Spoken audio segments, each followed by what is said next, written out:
નમસ્કાર. એક સમય હતો જ્યારે કિસાન અને કોંગ્રેસ એકબીજાના જોડિયા ભાઈ જેવા હતા. જ્યાં કોંગ્રેસ જાય ત્યાં કિસાન જાય ને કિસાન જાય ત્યાં કોંગ્રેસ જાય. પણ અત્યારે એકબીજાનું વધારે બનતું હોય તેવું લાગી નથી રહ્યું.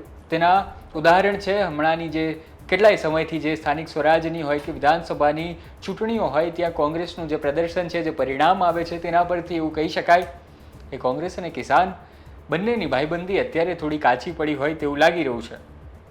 પણ કોંગ્રેસ જે છે તે કિસાનોને છોડવા માગતું નથી, કારણ કે કિસાનને એમ તો કોઈ પક્ષ છોડવા નથી માગતું, કારણ કે કિસાન જે છે તે કોઈ જાતિ જ્ઞાતિ કે વર્ગમાં નથી વહેંચાતો. તે ખાલી ને ખાલી કિસાન એટલે કે ખેડૂત છે.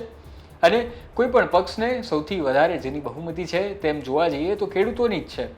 ખેડૂતોની, ખેડૂતોના પરિવારની અને ખેડૂતોની જે પારાવાર પીડા છે, જે પ્રોબ્લેમ છે તેને સંબોધવા માટે તો ત્રણેય પક્ષોના નેતાઓ અને ત્રણેય પક્ષો જે છે તે ખૂબ વધારે આતુર રહે છે.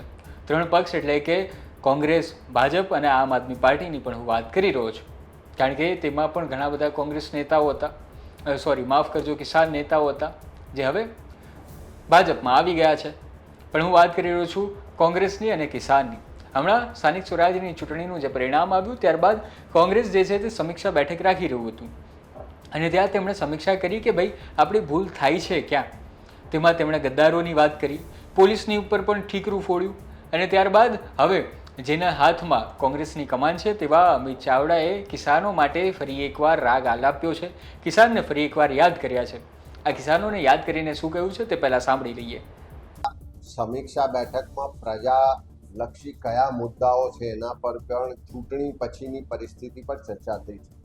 ચૂંટણી પહેલા પણ જ્યારે આખા ગુજરાતમાં કમોસમી વરસાદ થયો, માવઠા થયા, કુદરતી આફતો આવી અને ખેડૂતોને જે વ્યાપક નુકસાન થયું, ત્યારે પણ સૌથી પહેલી કોંગ્રેસ પાર્ટી હતી કે જે ખેડૂતોનો અવાજ બન્યા. કિસાન આક્રોશ યાત્રાના માધ્યમથી અમે માગણી કરી હતી કે ખેડૂતોના સંપૂર્ણ દેવા માફ થવા જોઈએ. સાથે સાથે જ્યારે અમે આ યાત્રા લઈને સૌરાષ્ટ્રમાં નીકળ્યા, ગુજરાતમાં જન આક્રોશ યાત્રા લઈને નીકળ્યા, ત્યારે દરેક ગામમાં ખોટી જમીન માપણીની પણ વ્યાપક રજૂઆતો થઈ. મહેસૂલ વિભાગમાં ખેડૂતોને જે એન્ટ્રીથી લઈને અનેક રીતે ભ્રષ્ટાચારનો ભોગ બનવું પડે છે એની પણ રજૂઆતો થઈ.